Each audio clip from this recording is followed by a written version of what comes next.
வணக்கம் and welcome back to my channel. இன்னைக்கு ரொம்பவே சிம்பிளான குயிக்கா செய்யக்கூடிய ஒரு லஞ்ச் காம்போ தான் வந்து பார்க்க போறீங்க. அது கூடவே பாத்தீங்கன்னா குழந்தைகளுக்கு ரொம்பவே வந்து ஃபேவரட்டான ஒரு ஸ்நாக்ஸ் ரெசிபியும் வந்து ஷேர் பண்ணியிருக்கிறேன். கூடவே அமேசான்ல ஒரு பார்சல் ஒன்று வந்திருந்தது. அது என்ன பார்சல் இது எல்லாமே பத்தி இந்த வீடியோல வந்து பார்க்க போறீங்க. நீங்க இன்னும் என்னோட சேனலை சப்ஸ்கிரைப் பண்ணாம பார்த்துட்டு இருந்தீங்கன்னா மறக்காம சேனலை சப்ஸ்கிரைப் பண்ணிட்டு கூடவே இருக்கிற பெல் ஐகானையும் பிரஸ் பண்ணிக்கோங்க. இப்போ வீடியோக்குள்ள போயிடலாம் வாங்க.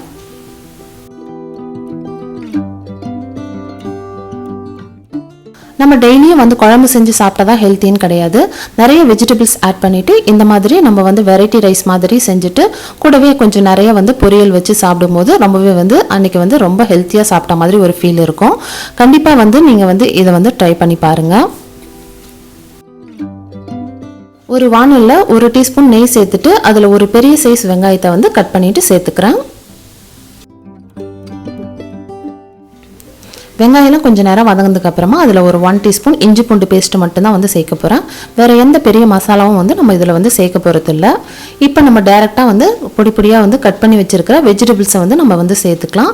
ரொம்ப வந்து சின்ன சின்னதாக வந்து கட் பண்ணி சேர்க்கும்போது நமக்கு புலாவுக்கு வந்து ரொம்ப நல்லாயிருக்கும் பார்க்குறதுக்கு. உங்களுக்கு எந்த வெஜிடபிள்ஸ் வந்து ஃபேவரட்டோ அதை வந்து நீங்கள் சேர்த்துக்கலாம். நான் இன்றைக்கி வந்து கொஞ்சமாக வந்து கோஸு, கேரட், பீன்ஸு, அது கூடவே பார்த்தீங்கன்னா கொஞ்சம் வந்து பச்சை பட்டாணி இது வந்து நான் சேர்த்துக்கிறேன்.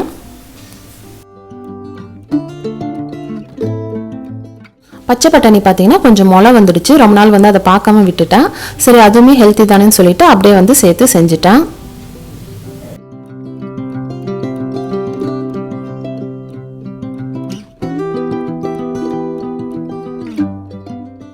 இப்போ இந்த வெஜிடபிள்ஸ்லாம் கொஞ்சம் நேரம் குக் ஆகணும். நம்ம லோ ஃப்ளேமில் வச்சுட்டு குக் பண்ணிக்கணும். இல்லைனா பார்த்தீங்கன்னா நம்ம இஞ்சி பூண்டு பேஸ்ட் வந்து சேர்த்துருக்கிறதுனால லைட்டாக வந்து நமக்கு அடி பிடிக்கிற மாதிரி இருக்கும். ஏன்னா நம்ம வந்து நெய்யுமே பார்த்தீங்கன்னா ஒரு 1 டீஸ்பூன் மட்டும்தான் வந்து சேர்த்துருக்குறோம். அதிகமாக வந்து நம்ம நெய்யோ வந்து நம்ம சேர்த்து செய்யாமல் ரொம்ப சிம்பிளாக வந்து ஹெல்த்தியாக வந்து செய்யறதுனால நமக்கு வந்து அடி பிடிக்கிறதுக்கு சான்ஸ் இருக்குது. அதனால் பார்த்தீங்கன்னா லைட்டாக வந்து ரொம்ப அடி பிடிக்கிற மாதிரி இருந்தால் லைட்டாக வந்து தண்ணி மட்டும் தெளித்து விட்டுக்கோங்க. ரொம்ப வந்து ஊற்ற வேண்டாம். இப்போ வெஜிடபிள்ஸ்லாம் ஓரளவுக்கு வந்து குக் ஆனதும் அதில் வந்து நான் வேக வச்சுருக்கிற பாஸ்மதி ரைஸை வந்து சேர்த்துக்கிறேன். உங்களுக்கு நார்மல் ரைஸ் வேணும்னாலும் நீங்கள் வந்து நார்மல் ரைஸை வந்து சேர்த்துக்கலாம். இப்போ இதில் கொஞ்சமாக வந்து மிளகுத்தூள் மட்டும் லாஸ்ட்டாக வந்து நான் சேர்த்துக்கிறேன். காரத்துக்கு நம்ம வேறு எதுவுமே வந்து சேர்க்கல. அதனால் காரம் கொஞ்சம் உங்களுக்கு எக்ஸ்ட்ரா வேணும் அப்படின்னா மிளகுத்தூளே வந்து கொஞ்சம் எக்ஸ்ட்ரா வந்து சேர்த்துக்கோங்க. இந்த ரைஸ் பார்த்தீங்கன்னா நீங்கள் வந்து லஞ்ச் பாக்ஸ்க்கு வந்து குழந்தைங்களுக்கு வந்து செஞ்சு கொடுத்தீங்கன்னா கண்டிப்பாக வந்து ரொம்ப வந்து விரும்பி வந்து சாப்பிடுவாங்க. காரமும் வந்து கம்மியாக இருக்கிறதுனால ரொம்ப வந்து குழந்தைங்களுக்கு வந்து ரொம்ப பிடிக்கும்.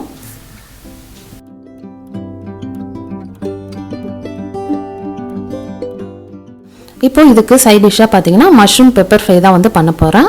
அதுக்காக மஷ்ரூம் வந்து வாஷ் பண்ணிவிட்டு நல்லா குட்டி குட்டியாக வந்து கட் பண்ணிக்கிட்டேன். இப்போ வந்து ஒரு பேனில் வந்து கொஞ்சமாக வந்து எண்ணெய் சேர்த்துட்டு அதில் வந்து கடுகு உளுத்தம் பருப்பை வந்து சேர்த்துக்கிறேன்.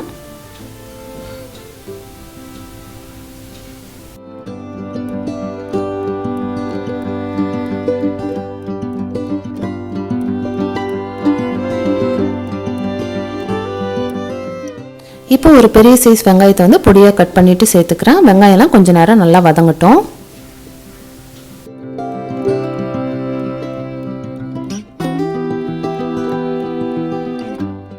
வெங்காயம்லாம் கொஞ்சம் நேரம் நல்லா வதங்கினதுக்கு அப்புறமா அதில் வந்து நம்ம கட் பண்ணி வச்சிருக்கிற மஷ்ரூம் வந்து சேர்த்துக்கலாம்.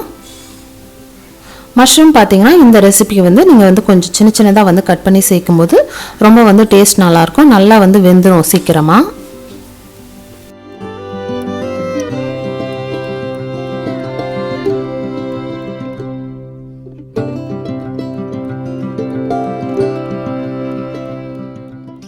இப்போ இந்த மஷ்ரூமுக்கு தேவையான அளவுக்கு உப்பு வந்து சேர்த்துக்கலாம். உப்பு வந்து கொஞ்சம் வந்து கம்மியாகவே வந்து சேர்த்துக்கோங்க. ஏன்னா மஷ்ரூம் வந்து வெந்து வரும்போது நமக்கு வந்து கொஞ்சமாக தான் வந்து குவான்டிட்டி இருக்கும்.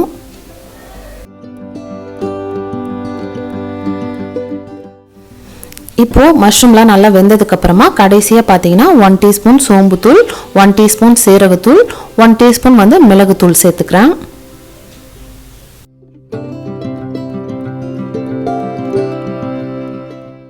நம்மளுடைய மஷ்ரூம் பெப்பர் ஃப்ரை ஆல்மோஸ்ட் வந்து ரெடி ஆயிடுச்சு. நீங்கள் இதோடவே இந்த ஸ்டெப்போட வேணும்னாலும் வந்து நீங்கள் ஸ்டாப் பண்ணிக்கலாம். இல்லைனா இதுக்கு மேலே ஒரு சின்னதாக வந்து ஒரு தாளிப்பு வந்து சேர்க்கும்போது இதோட டேஸ்ட் இன்னுமே வந்து நமக்கு வந்து டபுள் ஆகும்.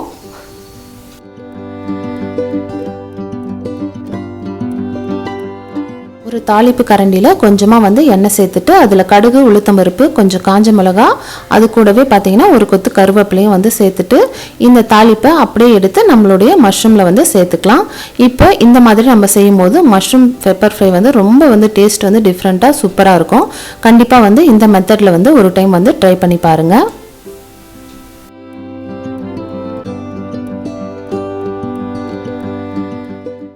இந்த லஞ்ச் காம்போ உங்களுக்கு வந்து பிடிச்சிருக்கா அப்படின்னு சொல்லிட்டு கண்டிப்பாக வந்து கமெண்ட்டில் வந்து சொல்லுங்கள். இதை வந்து நீங்கள் வந்து லஞ்ச் பாக்ஸ் ரெசிபியாகவும் ஆஃபீஸ் கோயர்ஸ்க்கும் சரி, ஸ்கூல் கோயர்ஸ்க்கும் நீங்கள் வந்து செஞ்சு கொடுக்கலாம்.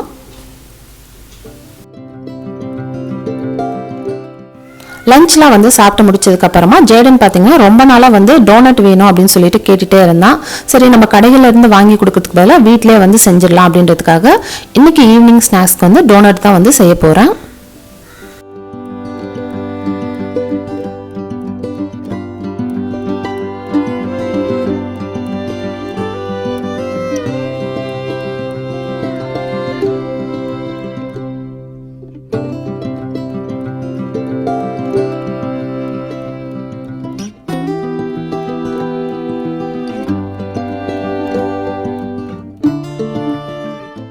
டோனட் செய்கிறதுக்கு ஒரு கப் மைதா வந்து எடுத்துக்கிறேன்.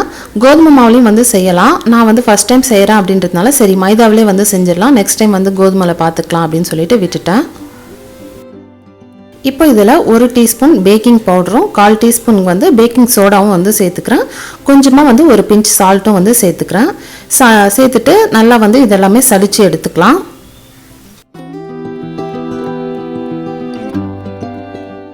இப்போ இதில் 3 டேபிள் ஸ்பூன் சர்க்கரை வந்து சேர்த்துக்கோங்க. அடுத்து 2 டேபிள் ஸ்பூன் தயிர் வந்து சேர்த்துட்டு 1 டேபிள் ஸ்பூன் நெய் வந்து சேர்த்துக்கிறேன்.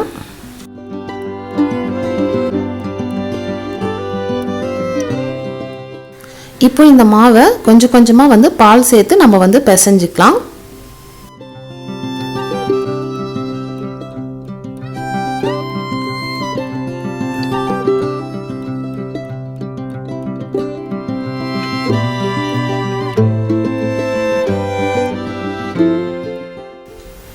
நல்லா இந்த மாவை சாஃப்டாக வந்து பிசைஞ்சதுக்கப்புறமா ஒரு 2லேருந்து 3 மணி நேரம் வந்து அப்படியே வந்து நம்ம வச்சிடலாம்.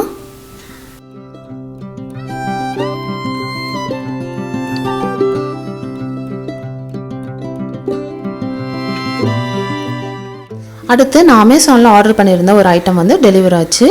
ஆப்பம் பேன் தான் வந்து ஆர்டர் பண்ணியிருந்தேன். இது பார்த்தீங்கன்னா நான்ஸ்டிக் தான். 6 மந்த் வந்து வாரண்ட்டி வந்து இதுக்கு இருக்குது.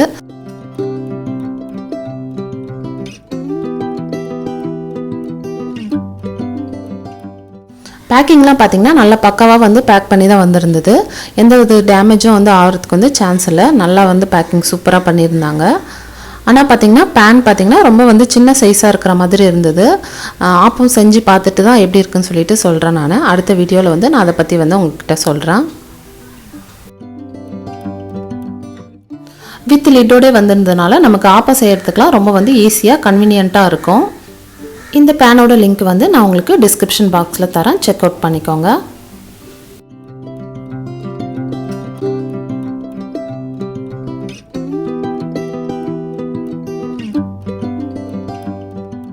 இப்போ நம்ம டோனட்ஸ் செய்ய ஸ்டார்ட் பண்ணிடலாம். நம்ம எடுத்துருக்கிற மாவு அளவுக்கு பார்த்திங்கன்னா ஒரு 4லேருந்து 5 டோனட்ஸ் வந்து நமக்கு கிடைக்கும். உங்களுக்கு விருப்பமான ஷேப்பில் வந்து நீங்கள் வந்து போட்டு எடுத்துக்கலாம். நான் பார்த்திங்கன்னா இன்றைக்கி வந்து இந்த மாதிரி ஷேப்பில் வந்து ட்ரை பண்ணுறேன்.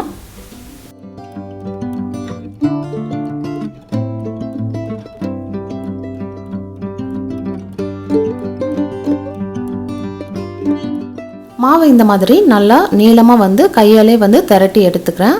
இப்போது இதை வந்து ஒரு நாட் மாதிரி வந்து ஷேப்பில் வந்து நான் போட்டுக்க போகிறேன்.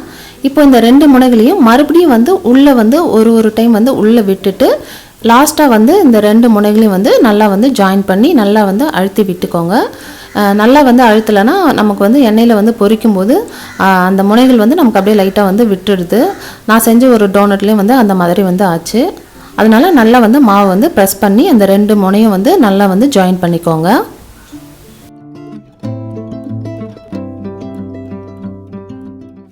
இந்த மாதிரி ஷேப் இல்லாமல் நீங்கள் வேணும்னா சப்பாத்தி மாவு மாதிரி கொஞ்சம் தடிமனாக வந்து திரட்டிட்டு ஒரு கட்டர் வச்சு நீங்கள் வந்து ரவுண்டாக வந்து கட் பண்ணிட்டோம் அந்த மாதிரியும் வந்து நீங்கள் வந்து அந்த ஷேப்லேயும் வந்து போட்டுக்கலாம். இப்போ எல்லா மாவையும் அந்த ஷேப்பில் வந்து நான் பண்ணி வச்சுட்டேன். எனக்கு வந்து ஒரு 4 டோனட் தான் வந்து கிடச்சிது. கொஞ்சம் வந்து பெரிய சைஸாக வந்து உருண்டைங்க வந்து எடுத்துகிட்டு இருக்கிறேன். இப்போ ஆயில் பார்த்தீங்கன்னா ரொம்ப வந்து லோ ஃப்ளேமில் வச்சுட்டு நல்லா வந்து ஸ்லோவாக வச்சுட்டு குக் பண்ணுங்கள். இல்லைனா ரொம்ப வந்து ஃபாஸ்ட்டாக குக் ஆச்சுன்னா உள்ளே வந்து நமக்கு வந்து வேகாமல் இருக்கும். அதே போல் பார்த்தீங்கன்னா நான் வச்சுருக்கிற கடாயும் பார்த்தீங்கன்னா கொஞ்சம் லைட் வெயிட்டாக வந்து வச்சுட்டேன். கொஞ்சம் நல்லா அடிகனமான கடாயில் வந்து நீங்கள் வந்து நல்லா வச்சு ஃப்ரை பண்ணும்போது நமக்கு வந்து கொஞ்சம் நல்லா வந்து அந்த நின்று வந்து வேகும்போது நல்லா வந்து உள்ளெல்லாம் ஃபுல்லாக நமக்கு நல்லா குக் ஆகும்.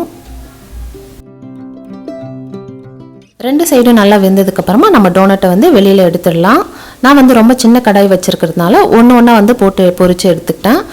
கொஞ்சம் பெரிய கடாய் நீங்கள் வச்சுருந்தீங்கன்னா நீங்கள் வந்து அதில் 2-3 கூட நீங்கள் வந்து போட்டு ஃப்ரை பண்ணி எடுத்துக்கலாம்.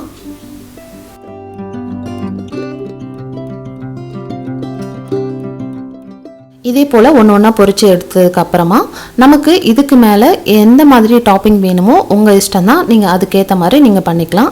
நான் ஜஸ்ட்டு வந்து சிம்பிளாக வந்து கொஞ்சமாக வந்து சுகர் மட்டும் ஸ்ப்ரிங்கிள் பண்ணிக்கிறேன். வேறு எதுவுமே வந்து நான் எக்ஸ்ட்ரா வந்து பண்ணலை. ஸோ இன்றைக்கி வீடியோவில் நான் காட்டின எல்லா ரெசிபீஸும் ஹோப் உங்களுக்கு ரொம்ப வந்து பிடிச்சிருக்கும் அப்படின்னு நினைக்கிறேன். இந்த ரெசிபீஸ் எல்லாமே பிடிச்சிருந்தா வீடியோக்கு லைக் பண்ணி மறக்காமல் என்னோடய சேனலை வந்து சப்ஸ்கிரைப் பண்ணிக்கோங்க. கூடவே இருக்கிற பெல் பட்டனையும் கிளிக் பண்ணிக்கோங்க. நான் மறுபடியும் உங்களை வேறொரு இன்ட்ரெஸ்டிங்கான வீடியோவில் வந்து மீட் பண்ணுற வரைக்கும் தேங்க்யூ ஸோ மச் ஃபார் வாட்சிங். Bye bye.